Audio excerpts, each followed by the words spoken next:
Oi gente, voltamos para mais um vídeo sobre livros. E esse vídeo vai ser sobre os livros de março e de fevereiro, porque eu não consegui postar o vídeo de fevereiro também. Esse é um vídeo um pouco mais longo, porque como eu tava do recesso da faculdade, eu aproveitei para ler bastante, mas assim, não muito, mas consideravelmente bastante em comparação com a quantidade que eu tava lendo antes. Então é isso, se aconchegue, pegue sua bebidinha, posicione o celular em algum canto e vamos lá falar sobre os meus livros lidos. Eu vou começar falando sobre o de fevereiro. O primeiro livro que eu li, e foi assim, coração quentinho, foi Asas Reluzentes, e eu amei. Muito. Asas Reluzentes conta a história da Rainha Clarion, que é aquela rainha que a gente vê nos filmes de Tinkerbell, antes de fato dela se tornar rainha. Então a gente entende um pouco da história dela como Lord Milori. Acho que eles aparecem no terceiro filme de Tinkerbell. Não sei se eu tô certa em relação a isso. Minha criança interior ficou com um coração quentinho. Ele aquece o coração, ele te envolve, ele te cativa, te faz desejar por mais no final. Eu lembro de chegar no final do livro e falar assim, não pode acabar ainda, eu quero mais. E é uma coisa interessante de dizer que você já sabe o que vai acontecer no final. A história da Rainha Clarion com Lord Milori não é um suspense. Através dos filmes, a gente sabe o que vai acontecer com eles, mas é gostoso acompanhar o início de tudo. E é isso que te faz ansiar por mais detalhes, por mais coisas, por mais acontecimentos. Eu vi alguém no TikTok falando que eles inventaram um amor. E sim, apenas sim. O próximo livro que eu li, gente, ele é muito bom. Eu li ele no início do meu recesso. Eu voltei pra casa da minha mãe, comecei a ler ele e eu simplesmente não consegui parar. Que é Beleza Feroz. Beleza Feroz é como se fosse a história da Bela e a Fera ao contrário. A Bela, na verdade, é a Fera e a Fera, na verdade, é a Bela. Então os papéis ali estão trocados. Mas não é simplesmente isso.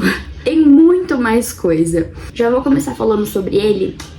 Tem uma frase que a minha mãe me falava que eu acho que resume completamente a história. Se você não domina suas emoções, seus sentimentos, eles dominam você. E a história vai girar em torno disso. Como as nossas emoções, os nossos sentimentos, por conta de certas atitudes nossas, podem nos controlar se a gente não saber lidar com eles. Eu não quero falar tanto, porque eu acredito que eu posso soltar spoilers. É um ambiente super misterioso, de suspense. Aquele ar de mistério. E ele é cativante, ele te cativa, ele vai te ganhando ali. E ele é cômico, ele é super engraçadinho. Ao mesmo tempo que ele tem um ar de mistério, um ar de suspense, ele vai te cativando, você vai rindo ali em certos momentos. E na hora que você vê, já acabou o livro e tá assim... E agora? E agora? Eu amei, gente. É uma história de coragem, de esperança, de luta e de amor, como a gente já conhece também em Bela e a Fera. É uma história muito bem construída e o plot do livro é sensacional. É por isso que eu tô falando, eu não quero dar tantos detalhes aqui, porque vai que eu solto alguma coisa. O que eu posso te garantir, o plot é incrível. Tanto que todos os livros que eu vou lendo, eu vou anotando no bloco de notas. Vou deixar um print aqui. Eu fui anotando conforme eu acabei, tava ali acabando de ler, e eu tava tipo assim, meu Deus do céu, eu tava sentada na sala da casa da minha mãe, 2 horas da manhã, com meu pai olhando pra minha cara, e eu tipo assim, não fala comigo que agora, ó, espera um pouco. Eu tava super envolvida. Amei. Leiam Beleza Feroz, vocês não vão se arrepender, eu prometo pra vocês. Próximo livro. Aí entramos de fato em março. Tinha terminado Beleza Feroz no pique, falando assim, me dê mais, me dê todos os livros que eu vou conseguir ler. O primeiro livro de março que eu li foi No Fundo é Amor, da Illy Hazelwood. E vamos lá, amei. No Fundo é Amor, eu tipo assim, gostei demais. É uma proposta diferente do que a gente já estava acostumado a receber da Illy Hazelwood. E no início do livro, eu senti sim uma dificuldade pra me conectar com a história. Depois eu fiquei apaixonada. Eu não sei se foi por conta dos personagens, porque eu tinha uma personagem que eu detestava. Não sei se é porque a proposta era diferente, Mas vamos lá, vai contar a história da Scarlett e do Lucas. Eles se conhecem ali de uma maneira um pouco inusitada. Eu não sei o que tá na sinopse do livro, então pode ser que tenha spoilers. Vai acontecer as coisas aí, e a Scarlett e o Lucas vão começar a se envolver. E assim... É aí, meus queridos, a gente recebe um casal um tanto quanto diferente em comparação aos outros personagens da Hailey Hazelwood, né? Falei que era aquela receita de bolo bem gostosa que a Hailey Hazelwood faz. Eu acho que isso é muito importante de comentar. Tem muito hot. Eu acho que é um dos livros da Hailey Hazelwood que mais tem hot. E é uma proposta totalmente diferente, igual eu falei. Não é uma história perdida. Ela consegue aprofundar nos personagens, na dinâmica do casal do livro, do que tá acontecendo ao redor deles. Então eu achei isso muito interessante, porque eu acho que o meu medo era as cenas maiores de 18 ficarem jogadas durante o livro, sabe? E não aprofundar todo o desenvolvimento da história. E não é isso que ela faz, ela consegue desenvolver tudo super bem. Tanto que, pra mim, no caso, foi muito divertido acompanhar a Scarlett e o Lucas. Eu acho a dinâmica deles incrível durante o livro. Inclusive, o final, sem dar spoilers agora, mas o final, ele me surpreende bastante em muitos momentos. Porque toda vez, geralmente, quando a gente tem uma terceira personagem que também tá envolvida de alguma forma com o casal do livro, a gente tá acostumado a ver falas muito padronizadas, comuns pra lidar com certas situações. Então eu acho que a Hailey Hazelwood, ela deu uma quebrada nisso, mostrou algo diferente pra gente e que foi muito gostoso. Então eu gostei demais de No Fundo é Amor. Muito! Tipo assim, muito mesmo. Pronto, vamos seguir aqui. Próximo livro. Já tenho mais perto aqui de vocês. Existe uma Ana Lívia antes de eu ler esses livros e existe eu agora. E eu já quero começar dizendo que eu deveria ter lido mais cedo esses livros, quando ele foi o auge. Ele é o auge ainda, mas quando ele tinha acabado de lançar, porque eu tinha 15, 16, e eu acho que eu teria aproveitado muito mais. É óbvio que eu estou falando de Corte de Espinhos e Rosas. Nossa, eu acho que eu coloquei a minha blusa só pra combinar com o livro. Enfim, contextualização geral da série de livros. Vai acompanhar a história da Fairy, que ela vive num mundo onde está sendo ameaçado por seres místicos. E ela tem que proteger a família dela, e ela é a mais nova de 3 irmãs. Ela toma uma atitude que isso faz com que ela passe a viver nesse mundo místico. É uma fantasia muito gostosa. Eu saí apaixonada, e apaixonada mesmo. Eu terminei Corte de Espinhos e Rosas em 1 dia e meio. E igual eu falei, se eu tivesse lido no auge dos meus 16 anos, eu teria aprofundado muito mais. Tava comentando isso com a minha amiga Ana Júlia, que foi muito bom ler os livros, me sentir conectada com eles, inserida de alguma forma na história. Porque eu acho que desde os meus 17 anos, quando eu entrei nessa rotina de vestibular, passar na faculdade, mudar de cidade, ir bem na faculdade, e essa rotina toda de só faculdade, eu saí um pouco desse universo literário. É óbvio que nesses 3 anos eu li ótimos livros que me fizeram ficar super entretidas, mas eu não tinha lido nenhuma série de livros que me deixava com aquela sensação de eu quero mais, eu preciso de mais, eu quero saber mais sobre esse universo, eu quero estar nesse universo. Eu senti isso com a série de Corte de Espinhos e Rosas. E foi muito gostoso, me senti muito conectada com a Kotar. E é muito gostoso quando você termina de ler um livro, você abre o TikTok, o Pinterest, e você vê muito conteúdo sobre. Eu acho muito legal o fandom de Kotar, tá vivíssimo até hoje. Não sei se é confirmado isso, mas me falaram, eu vi no TikTok, que tem o arco da história é inspirado em A Bela e a Fera. E faz muito sentido, porque se for mesmo, eu achei muito bem construído, eu achei o máximo, gente. A Fairy te prende do início ao final do livro. Eu vi algumas pessoas falando assim, a Fairy é chata, eu não gostei dela. Gente, como? Ela é uma personagem forte, e não falando necessariamente de força física, mas a força que ela tinha pra superar todos os problemas, os traumas, as mágoas, os medos, pra continuar seguindo em frente.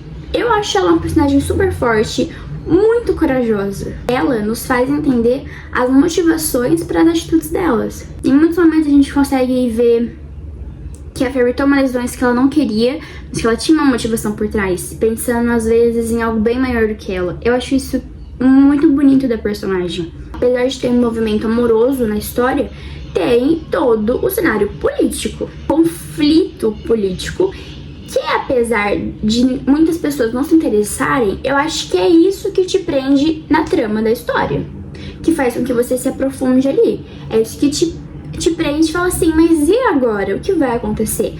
Tanto que todo o envolvimento amoroso, ele também se passa em torno desse trama político. E aí você vai compreendendo mais os personagens, você vai conseguindo montar suas próprias indagações sobre ele, seus questionamentos ali da história. E aí eu acho que de fato você se torna parte desse mundo. Aproveitando, eu quero fazer um agradecimento especial ao ChatGPT, porque eu gostei muito. Eu gostei muito pra entender todo o rolo da Maranta com o Rei Hybern. Mano, tipo, eu não entendia. Tipo assim, eu entendia que ela era do exército do Hybern, foi pra lá, meio que meteu o louco em todo mundo, e aí aconteceu o que aconteceu. Mas eu ficava muito confuso quando citavam ela na guerra que aconteceu no passado. E eu ficava tipo assim, tá, ela participou da guerra, aí depois veio o tratado, e aí depois ela voltou pra lá. E quem me ajudou a entender todo esse rolê aí foi o ChatGPT. Então, muito obrigada, ChatGPT.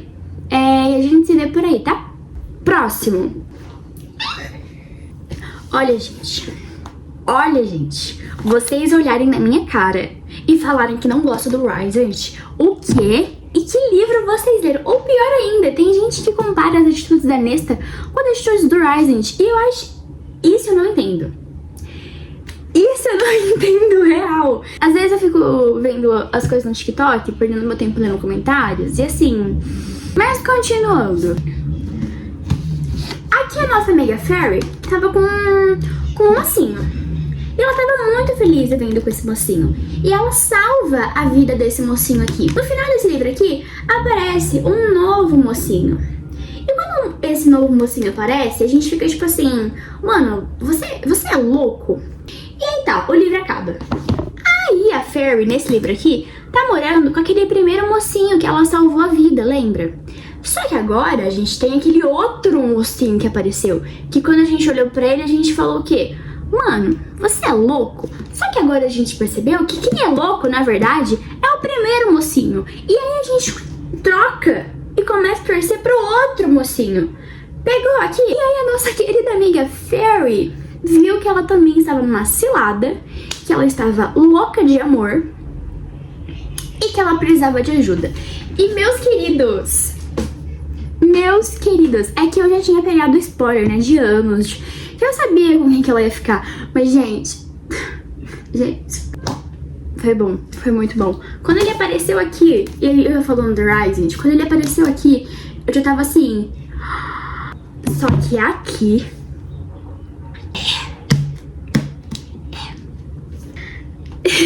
mas vamos lá.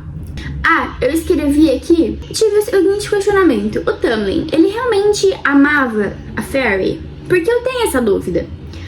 Porque aqui se tornou muito mais uma relação de posse do que amor. E aqui também, mas eu acho que aqui não demonstra tanto isso quanto em Corte de Asas e Ruínas. Eu acho que em Corte de Asas e Ruínas isso ficou tão evidente. Mas assim, muito evidente. Aqui vai conter spoilers, provavelmente, porque eu não consigo fechar a boca. Mas na primeira semana que a Fairy passou com o Rising, ele já demonstrou uma confiança nela, por mais que tava tudo naquele ambiente caótico, que o Tamlin não tava conseguindo demonstrar desde Sobre a Montanha. Ai, mas o Tamlin sofreu Sobre a Montanha. Porra! Só o Tamlin sofreu Sobre a Montanha? Porque pelo que eu me lembro, quem morreu aqui não foi ele. Eu estava achando também que o Tamlin tinha muito medo de ser ofuscado pela Fairy. Tanto que, quando a Fairy volta depois pra corte de Primaveril e ela causa aquele problema todo, demonstra, sim, que o Tamlin tava sempre tentando retomar ao poder que ele tinha, mas ele nunca conseguiu fazer isso, desde quando eles saíram de Sob a Montanha. Enfim, essa é a minha visão. Outra coisa, que vai ser um comentário meio polêmico aqui. O nosso querido Lucien.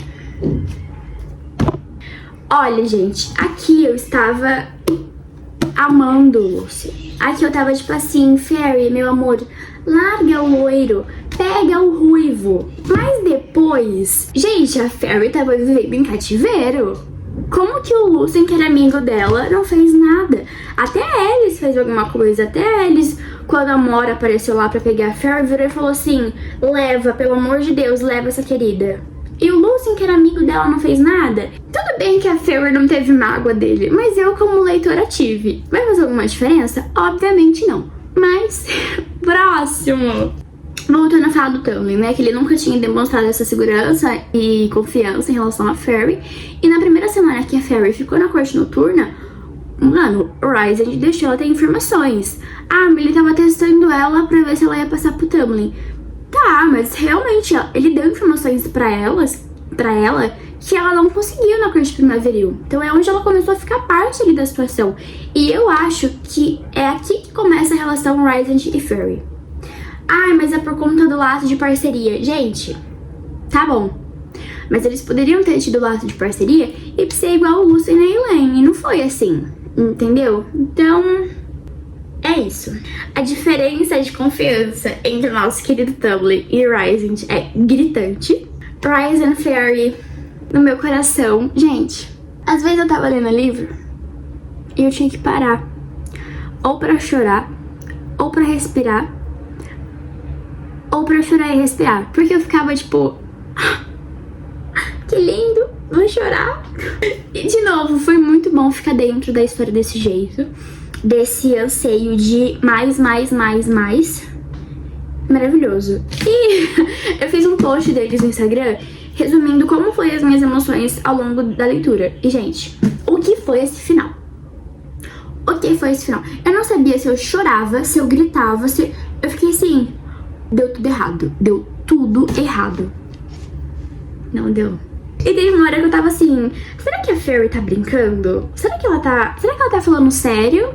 Ou será que ela tá me fazendo de idiota? Ela estava me fazendo de idiota. No final deu tudo certo. Próximo livro, Corte de Asas e Ruínas. Gente, eu amei também. Eu amei todos, na verdade, né? Eu amei demais. Já vou começar falando aqui. Eu odeio as irmãs da Fairy. A Elane, ela é uma pamonha assada. E olha que ela é a irmã do meio, entendeu? Pamonhíssima. Às vezes eu esquecia que ela era a irmã do meio, porque ela se parecia tanto com a irmã mais nova que eu não entendia. Porque parece que a Fairy fez de tudo e nunca foi o suficiente. E nada é o suficiente, entendeu? Ai, mas a Nesta, ela não queria viver desse jeito. Alguém queria? Por acaso vocês se esqueceram que aqui a Fairy também estava sofrendo pela transformação que aconteceu com ela? A Elaine... Ai, eu não sei falar o nome dela. Elaine. Vou chamar de Elaine aqui. A Elaine ainda melhora ao longo da história. Mas... Ai, gente... Ai. E aqui a minha relação... Aqui a minha relação com o Lucien já muda um pouco. Porque eu acho que o arco de reinvenção deles foi muito bonito. Foi complicado. Foi caótico. Mas foi muito bonito. Eu acho que foi o momento que eles precisavam de digerir tudo que tinha acontecido... antes de Sob a Montanha, durante Sob a Montanha e o pós Sob a Montanha. E voltando a falar das irmãs da Fairy, eu tenho uma raiva muito grande, principalmente da Nesta e também da Elaine. Tipo, o que envolve a Nesta envolve a Elaine, mas eu ainda não gosto mais da Nesta. Ao meu ver, não tem nada que justifique elas serem da maneira que são. Ai, porque o pai delas, realmente, o pai é o culpado de muitas coisas. Mas chega um momento que a gente não pode ficar culpando nossos pais por tudo que a gente é, né? Que a gente tem que melhorar. Aquela famosa frase, as estrelas que ouvem os sonhos que estão atendidos, nunca fez tanto sentido pra mim em relação aqui e aqui. Porque tudo que a Fairy passou na corte primaveril, tudo que o Rai sofreu sobre a montanha. E agora eles estarem juntos e ter um amor tão intenso um pelo outro e ver que tudo que eles sonharam tá acontecendo, pra mim foi muito bonito. Eu acho que é um arco individual dos personagens muito bonitos e um arco dos dois juntos também muito bonito. Outro detalhe agora, voltando pro nosso queridíssimo Tamlin. Me irrita muito o fato dele sempre julgar a culpa do que aconteceu aqui na Fairy. Ai, porque a Fairy plantou a desconfiança entre o meu povo. Ai, porque a Fairy mandou os meus guardas embora. Quem que era o grão senhor mesmo da corte primaveril? Ah, é, o Tamlin. Gente, não é por nada não, mas se aparece... Vamos supor que eu seja grão senhora da corte primaveril. Vamos só supor. Aparece alguém levantando desconfiança entre mim, fazendo que os meus guardas desconfiam de mim. O que eu vou fazer? Cortar a raiz do problema. O que o Tamlin fez? Regou o problema? A culpa é de quem, então? Do Tamlin. Então ele é o único que tem que responder pela ruína da corte dele. Gente, as atitudes deles levaram ele até ali. Ele é responsável por tudo que aconteceu, não a Fairy. E ele joga a culpa de tudo isso na Fairy. Eu não sei se a Sarah J. Maas concorda com isso também. Porque eu fiquei procurando em momentos ali do livro, momentos que a Fairy percebesse isso, e ela não percebeu. E eu fiquei pensando, será que é realmente isso? Ou será que eu tô vendo coisa onde não tem? Mas eu tenho essa opinião, entendeu? Que a Fairy não é responsável de nada, que ela só aproveitou da fragilidade que o Tamlin causou nas próprias terras pra aprofundar aquilo ali e levar a acontecer, né, tudo que aconteceu. Outra coisa que eu não escrevi aqui, mas preciso falar sobre isso. A guerra, a cena da guerra. Gente, foi ótima, foi incrível. Eu não tinha tomado nenhum spoiler ao longo de todos esses anos. Pra mim foi ótimo, eu fui sem expectativas e eu fui muito bem surpreendida. Eu gostei demais, só que eu tenho um comentário pra fazer sobre. A gente já sabe que a Fairy era uma personagem muito poderosa, que ela tinha aquele dom de poderes que foi concedido a ela. E eu senti falta disso na batalha, na guerra, durante a guerra, de ter esses poderes à mostra, dela usar eles igual ela usou em outros momentos, que foi muito bom.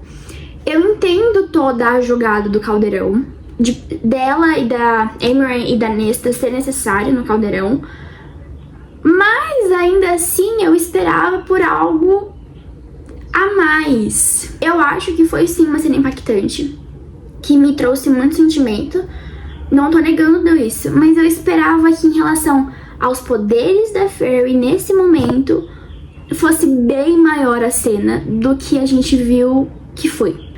Outro comentário, o pai das meninas voltando pra guerra.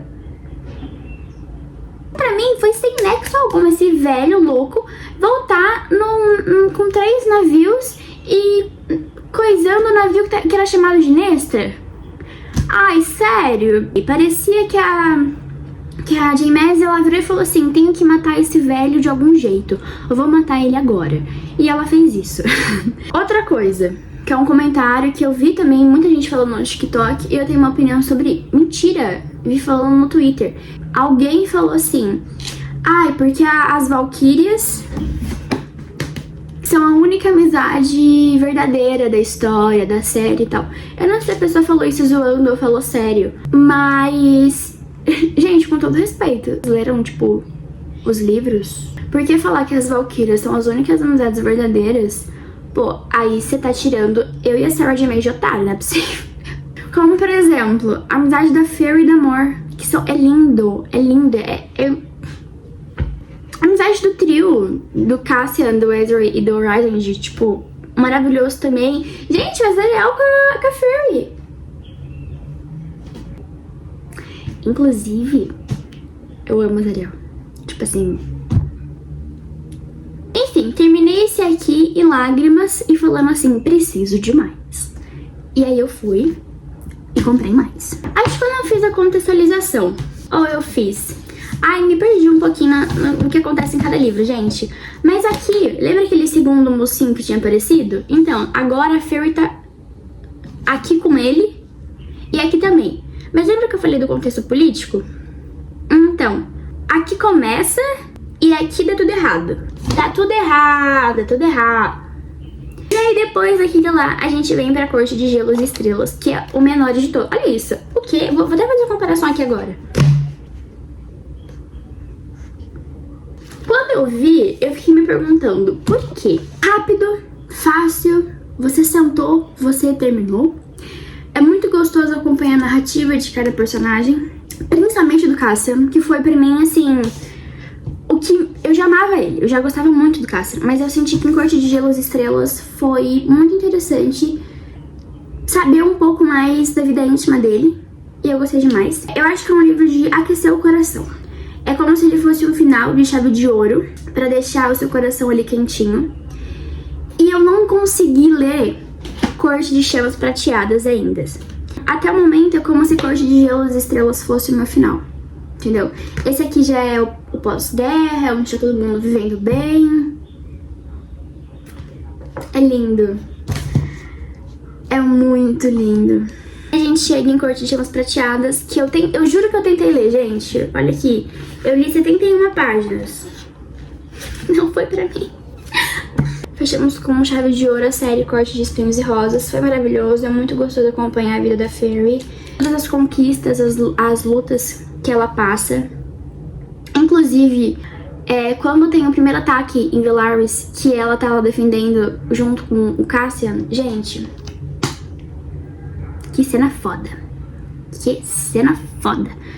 Esqueci de falar do principal! O Suriel! Como eu esqueci de falar dele? Gente, o Suriel pra mim... Toda vez que o Suriel aparecia, eu sentia que era um amigo íntimo meu. Eu ficava tipo assim... Oi, Suriel, tudo bem? E aí... O depois, ele é triste. E eu chorei. Pelo Suriel. Não chorei nem pelo Tamlin, mas pelo Suriel eu chorei. Próximos livros! Só pra finalizar aqui, foi a minha leitura preferida de março. Essa série de livros, tipo, eu fiquei muito apaixonada. Então, leiam. Ou não, também. Se você for muito chato, não leia, não. Próximo livro, gente. Postei no TikTok, vou falar aqui de novo.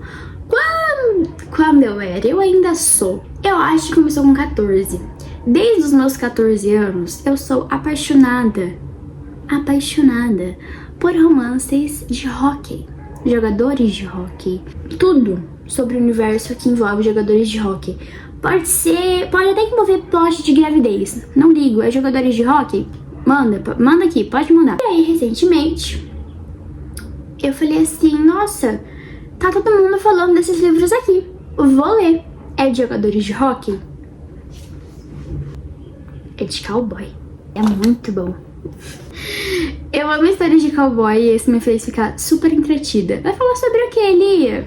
Vou te contar. Ele é um cowboy famoso que participa de rodeios e a carreira dele tá indo por água abaixo após uma treta aí com paparazzi. E aí o agente dele tem uma ótima ideia. Isso não é spoiler, tá? Isso tá aqui atrás. Aí o agente dele vira e fala assim: cara, você precisa de uma babá. Sabe quem vai ser a sua babá? A minha filha! Aí a filha do agente dele vai lá morar com o cowboy pra tentar salvar a carreira do cowboy. O resto é história. Não esperem grandes coisas, grandes reviravoltas. É uma receita de um bolo muito gostoso. A única coisa, eu mudaria o final do casal. Essa parte vai ter spoiler. Mas é de um fato da vida muito importante do personagem, que é o Rhett. No último momento do livro, ele escolhe não participar ali do final do rodeio. Então ele dá a vitória pro outro cowboy lá. E ele recusa participar porque ele vê na plateia a Summer. E ele pensa melhor e ele desiste. Esse momento, ele me pega um pouco. Porque talvez em outro momento da minha vida, eu iria olhar e falar assim, nossa, que bonito. O Rhett desistiu pela Summer, porque sabe que poderia ser o último momento dele, que ele poderia sei lá, algo dá errado ali, ele poderia ir de arrasta. Que bonitinho. Mas eu olhei pra cena e eu falei assim, cara, que triste que foi. Porque o Art se preparou a vida dele toda pra esse momento da competição. Pra chegar e ele desistir. Tudo bem, né? A autora faz o que acha melhor. Mas eu fiquei... Ah, que triste, né? Enfim, gente, gostei muito. Leiam, aprovadíssimo. E aí, obviamente, eu tinha terminado Sem Defeitos. Falei assim... Mas fui lá e comprei o quê? Sem Coração, que é o segundo livro. Que daí vai contar a história de quem? Do irmão do Rhett com a melhor amiga da Summer. Porque o irmão do Rhett tem um filhinho. O irmão do Rhett chama Cad. O Cad tem um filhinho, que é o Lucas. E o Lucas precisa de uma babá. A Summer vira e fala, a minha amiga. E o resto é história novamente. Sabe aquela música? Aquela música que assim, desde pequena, quando alguém perguntava o sonho dela, ela respondia, peão de bota e fivela, cowboy. Todo momento que eu estava lendo esse livro, eu só lembrava dessa bendita música. E agora eu acho que eu tenho que namorar com um cowboy também. Não basta só jogadores de hóquei. Tem que ter um cowboy. Eu acredito que eu tô falando as coisas nesse vídeo aqui. Pra você ler em um dia. Eu terminei esses livros em um dia e meio. Pegar ali pra relaxar, pra você rir, pra descontrair, pra virar e falar assim, já me cansei de ler coisas da faculdade. Já me cansei de ver células. Então vai ler um livro de cowboy. É muito bom. Confia em mim. Por fim, é isso. Esses foram os meus livros lidos de março. Só 2 de fevereiro. Eu, obviamente, tive os meus favoritos. Que não é segredo pra ninguém. Qual foi, né? Obviamente. Por mim, se você já leu, eu adoro ver outras pessoas comentando sobre isso também. Por mais que tenha muita coisa que eu vejo de uma maneira diferente, eu acho muito legal ter essa troca sobre os livros. Então, comentem se você também tem sugestão de livros pra eu ler pro próximo mês. E é isso, espero que vocês tenham gostado e até o próximo mês. Um beijo!